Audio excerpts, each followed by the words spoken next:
नमस्कार बंधुरा बासवी रान्नाघरे सबाइके स्वागत। आज आमी तिल फिश करे देखाबो। एखाने आमी 6 पिस माछ नियेछि। माछटा भालो करे धुए नियेछि।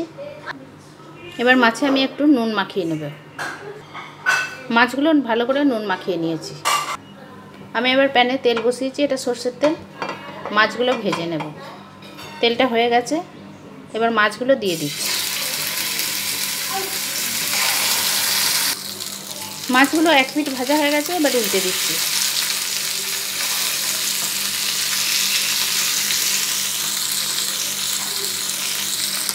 माछगुलो भाजा हो गए, एबार एक पात्रे आमी तुले नेब। 1 चामच সরষের তেল দিচ্ছি। কালো জিরে আর মৌরি ফোড়ন দেব। এগুলো আছে 1/4 চামচ করে। এগুলো তেলের মধ্যে দিয়ে দিলাম। 4টে চেরা কাঁচা লঙ্কা দিয়ে দিলাম। এবার একটা আমি মিডিয়াম সাইজের পেঁয়াজ মিহি করে কুচিয়ে নিয়েছি, এটা দিয়ে দিলাম। এটা এবার ভেজে নেব। পেঁয়াজটা ভাজা হয়ে গেছে, এবার এতে আমি একটু জল দিচ্ছি। মাছটা সিদ্ধ হওয়ার মতো জল দিলাম। পরিমাণ মতো নুন দিলাম, একটু মিষ্টি দিলাম। ফুটে গেছে, এবার মাছগুলো দিয়ে দিচ্ছি। এটা রুই মাছ। রুই পোস্ত তো আমরা খেয়েই থাকি, তিল দিয়ে করে খেয়ে দেখবেন, এটাও খেতে খুব ভালো লাগে। এবার ঢাকা দিয়ে দিলাম।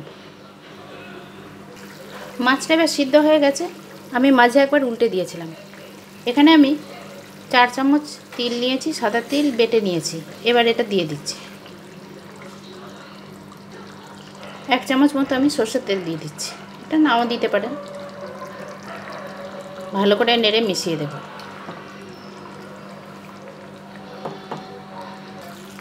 ঢাকা দিয়ে আরেকটু হতে দেব।